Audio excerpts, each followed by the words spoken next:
കണ്ണൂർ തളിപ്പറമ്പിലെ വഖഫ് ഭീകരതയ്ക്കെതിരെ പ്രതിഷേധവുമായി ബി.ജെ.പി. നൂറുകണക്കിന് ആളുകൾ താമസിക്കുന്ന ഭൂമി ഉമീദ് പോർട്ടലിൽ രജിസ്റ്റർ ചെയ്ത സംഭവത്തിലാണ് പ്രതിഷേധവുമായി ബി.ജെ.പി. രംഗത്തെത്തിയത്. തളിപ്പറമ്പിലെ 400 ഏക്കറിലേറെ ഭൂമിയാണ് വഖഫാണെന്ന് പറഞ്ഞ് ഉമീദ് പോർട്ടലിൽ രജിസ്റ്റർ ചെയ്തിരിക്കുന്നത്.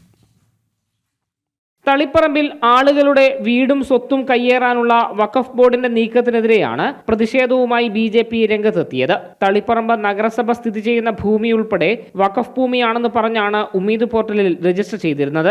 നിരവധി പേർ താമസിക്കുന്ന ഭൂമിയും ഇതിൽ ഉൾപ്പെടുന്നു. ജനങ്ങളെ ആശങ്കയിലാക്കുന്ന നടപടിയുണ്ടായതിനു പിന്നാലെയാണ് ബി.ജെ.പി. പ്രതിഷേധവുമായി രംഗത്തെത്തിയത്. തളിപ്പറമ്പ് ടൗൺ സ്ക്വയറിൽ നടത്തിയ പരിപാടി ബി.ജെ.പി. സംസ്ഥാന general secretary advocate S. Suresh ഉദ്ഘാടനം ചെയ്തു. തളിപ്പറമ്പിൽ ഭൂമി കയ്യേറാനുള്ള നീക്കം നിയമവിരുദ്ധമാണ്. തളിപ്പറമ്പിലെ ഭൂമി ഉമ്മീദ് പോർട്ടലിൽ നിന്ന് പിൻവലിക്കാൻ തയ്യാറാകണമെന്നും ഏതെങ്കിലും മുത്തവല്ലിയല്ല തീരുമാനമെടുക്കേണ്ടത് എന്നും അദ്ദേഹം പറഞ്ഞു. തളിപ്പറമ്പിലെ ഭൂമി കയ്യേറിയിരിക്കുന്നത് പഴയ വഖഫ് ബോർഡാണ്.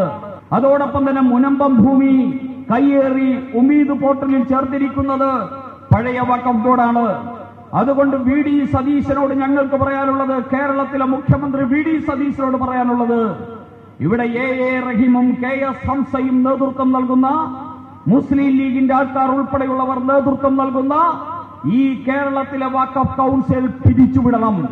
വഖഫ് ഭേദഗതി നിയമം മുസ്ലിം സമുദായത്തിന്റെ ഗുണത്തിനു വേണ്ടിയാണെന്നും ലീഗും കമ്മ്യൂണിസ്റ്റും കോൺഗ്രസും ചേർന്ന് മുനമ്പത്തെയും തളിപ്പറമ്പിലെയും ജനങ്ങളെ വഞ്ചിച്ചുവെന്നും മുനമ്പത്ത് ബി.ജെ.പി. നോക്കിയത് മനുഷ്യത്വവും മാനവികതയും മാത്രമാണെന്നും അദ്ദേഹം വ്യക്തമാക്കി. ബി.ജെ.പി. കണ്ണൂർ ജില്ലാ പ്രസിഡന്റ് കെ. വിനോദ് കുമാർ, ദേശീയ സമിതി അംഗം സി. രഘുനാഥ് തുടങ്ങി നിരവധി പേർ പരിപാടിയിൽ പങ്കെടുത്തു.